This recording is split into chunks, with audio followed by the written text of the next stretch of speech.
I'm Frank Vaughn. It is February 9th, 2025, and what you just heard was the singing of the Internationale to mark the end of another year of indoctrination for university students at a Quebec university. And I want people to understand as we proceed through this video, the problem with Canada principally lies and comes from Ontario, Quebec, where the Chinese communist money has the most influence, and where the people who hold the western part of this country under their thumb extend their corruption all across the land. It always amazes me how hypocrites like the ones you've just seen can gather together in a room and they can sing the Internationale, or they can wear communist iconography, the hammer and sickle, CCCP shirts, celebrate Mao and Che Guevara and Fidel Castro, even though the shadow of communism has killed far more people than Nazism ever did. But you couldn't sing Deutschland über alle without being labeled a Nazi. I couldn't even use the word Blitzkrieg in yesterday's video without somebody chiming in that I was using a Nazi word. If you are among those who labels everybody that espouses views that you don't like as a fascist, and at the same time you celebrate communism, you're a hypocrite, and your hypocrisy dances upon the graves of hundreds of millions. For my American audience, this is Scott Moe, and many Canadians. He is the premier, which is the equivalent of a governor, of Saskatchewan, which is the neighboring province to Alberta. We are the most philosophically aligned with the United States of the provinces in this confederation, and we are the most intrinsically linked to the United States. Our trade doesn't flow east, our trade flows south, but I'm going to let the premier say a few words, and then we're going to talk about the paragraphs that are written between the lines. Regardless of where you might farm in North America, agriculture demonstrates the very integration of the Canadian and American economies. For example, a farmer might start at his local dealer where he might order a CNH quad track. Well, those are made in Fargo, North Dakota. He's going to fill it with diesel from a refinery in Edmonton, or maybe one in from Texas. It's then hooked up to an air drill that might be made in St. Bruce, Saskatchewan. The genetics for the seeds that are being planted are quite likely developed at the Crop Development Center at the University of Saskatchewan in Saskatoon. The fertilizer is going to be a mix of maybe potash from Esterhazy, Saskatchewan, or Rocanville, Saskatchewan. The phosphorus is quite likely going to be from Tampa, Florida. And nitrogen could be from Enid, Oklahoma, or anywhere across western Canada. Once that crop starts to grow, that very farmer uses a John Deere sprayer that will be built in Des Moines, Iowa, to protect against those pests and diseases. And they'll use crop protection products that are manufactured in the southeastern United States.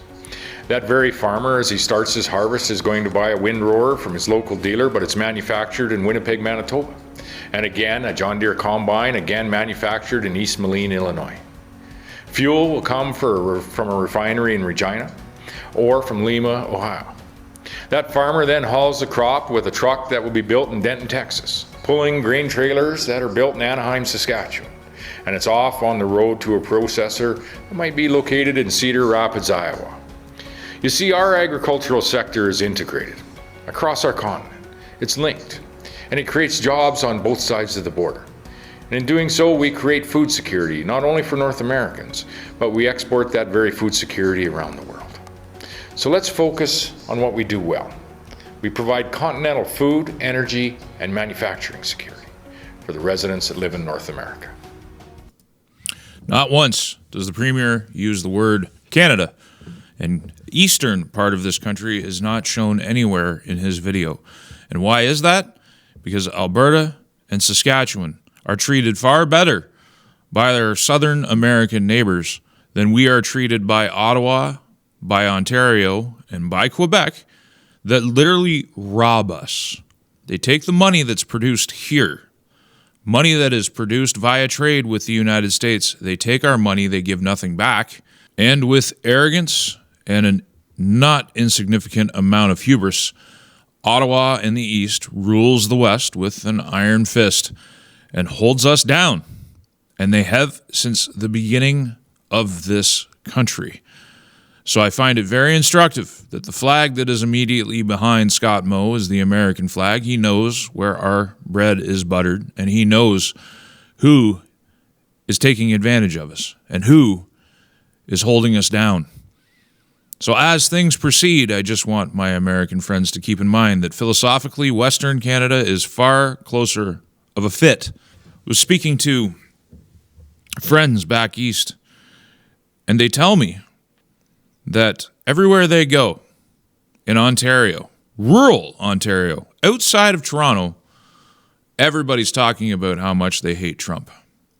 Now, it's not to say that there isn't a significant portion of Ontario's population or Quebec's population who actually understands things, understands where we are as a country, at least on some level, and doesn't hate Trump, but they speak in whispers. They don't dare speak out loudly because they will be verbally and potentially physically assaulted. You have to understand that in Ontario and in Quebec, hatred for Trump runs strong. But in Western Canada, love for Trump and love for America is a much greater force. So in any future arrangements, any future negotiations, any of the problems that we are going to have to sort out, if America intends to deal with the scourge of the cartels and the scourge of the drug problem, you're going to have to contend with Canada. Remember that Western Canada and Eastern Canada are not cut from the same cloth. This is the headline from one of Canada's so-called news websites, one of our biggest ones, CTV News. Things have changed. Minister Champagne says Canada may, note the word may, west-east pipelines. These people have opposed every single decision that would benefit Western Canada and integrate Eastern and Western Canada together. They have actively opposed and shut down every effort. I showed in a previous video dozens of energy projects that would have strengthened Canada as a whole. They have shut it down, and now they're talking about maybe we need this. So while they have dilly-dallied and while they have held the West down, the West has reached across the border to our American neighbors and derived our daily bread from them in trade because Eastern Canada won't give it to us. We're not a serious country. When you oppose the strengthening of your national fabric through interprovincial trade, you are not a serious country. Serious countries don't have, after government, their biggest GDP contributor be drug trafficking, human trafficking, and money laundering. After government, which a significant portion of government might just be money laundering through legal capacities, illegal trade is our second biggest economy. Maybe it's even our first. Maybe it's our primary economy. And we export it to the world. Australian police say illicit drugs being snuck in via Canada. You note that word snuck in. This is from our state media, multi-billion-dollar CBC, which is state media. They make it sound like it's just somebody being a little mischievous. 83% of the methamphetamine that goes to Australia, that is seized in Australia, is of Canadian origin. It's sent via liquid, 1,300 liters of the drug in liquid form, and another 400 kilograms of crystal meth was seized. The CBSA announces over 60 methamphetamine seizures bound for export to Australia. Now remember, when it comes to methamphetamine, the lowball estimate is that for every pound seized, 40 pounds get through. This gives you a size of the export market. How many Australians has Canada destroyed because of our loose enforcement practice? 397 kilos of crystal methamphetamines. It's mind-blowing, the numbers.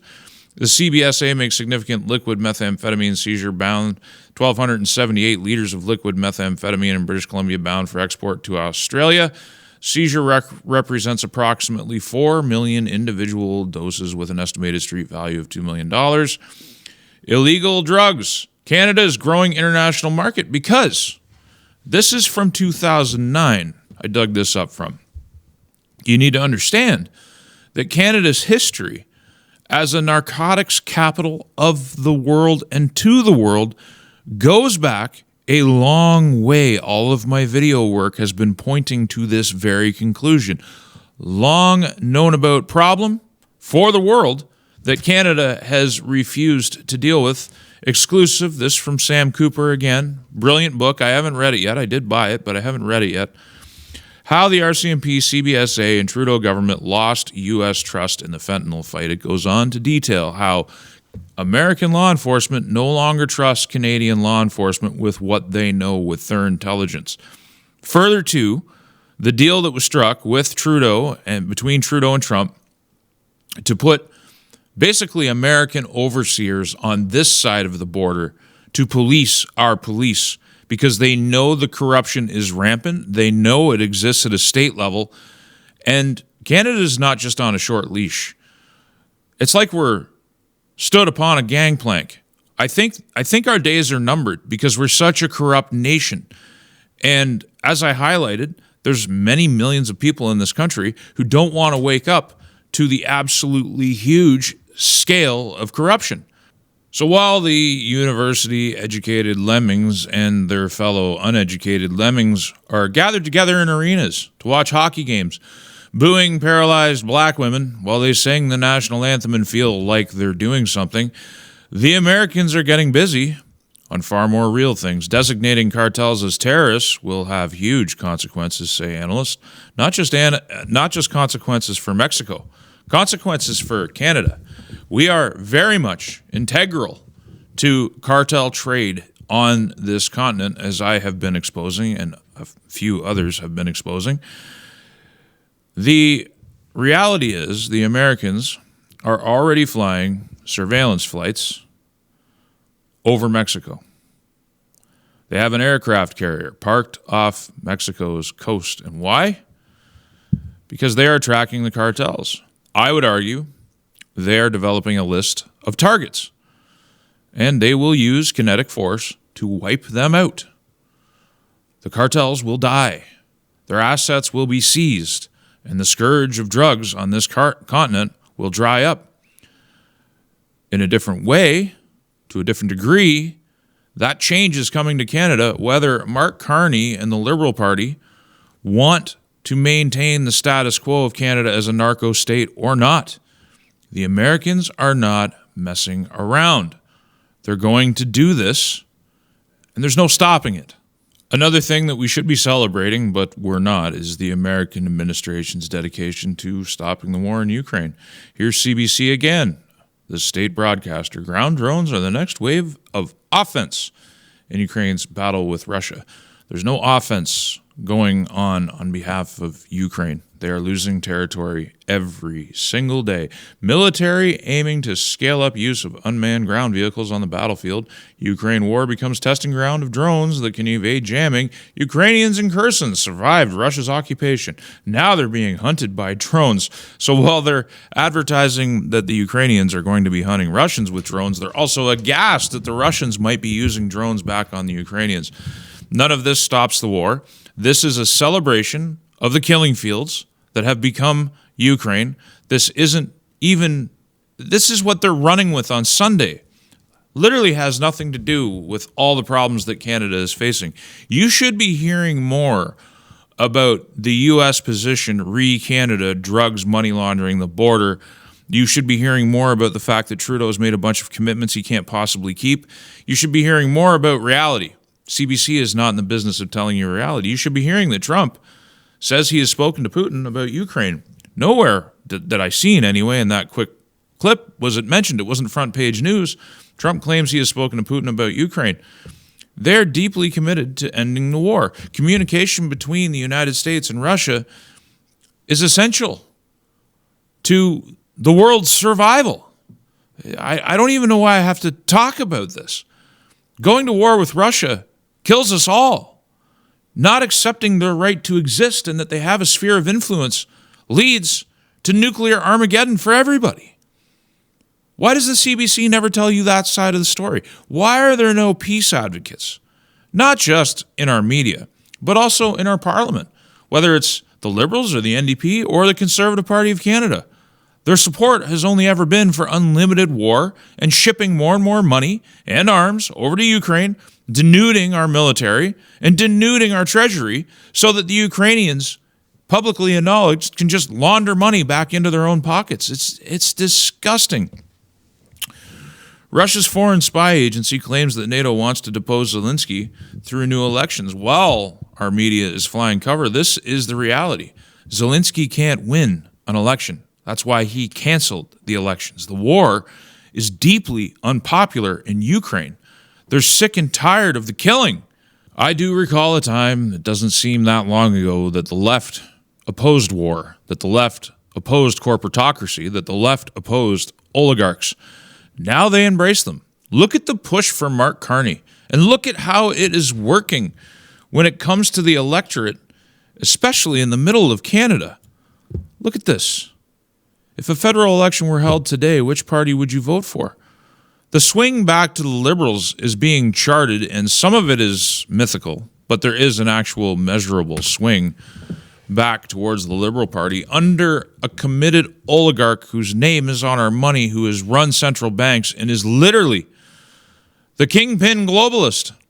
I remember a left that opposed globalism, and I hope that left comes back. I hope the left wakes up and starts uniting around a vision that actually is a legitimate opposition to the right. Because what we have right now is just a bunch of reactionaries. We have a bunch of activists that have taken over and usurped the entire left. Anyway, you might be able to tell that I'm a little burnt out. I'm a little tired. It's been a really busy 2.5 weeks, and it's not just making the videos. It is responding to the thousands of comments, literally thousands of comments. I try to keep up with all of you. It takes an enormous amount of time, and I'm tired. So this is going to be it for today. I'm Frank Vaughn. If you value my work, please support it via the website. I appreciate all of you who will and do. I'll see you in the next one. Did you know that I have a website, frankvaughn.ca, the ultimate repository for all of my work, and a backup location just in case the censors come for me again. And if you like the content, please consider using the donate link in one of the options available. There are no paywalls, there is no advertising, and there is no Patreon, and I intend to keep it that way. Thank you for your time and your consideration.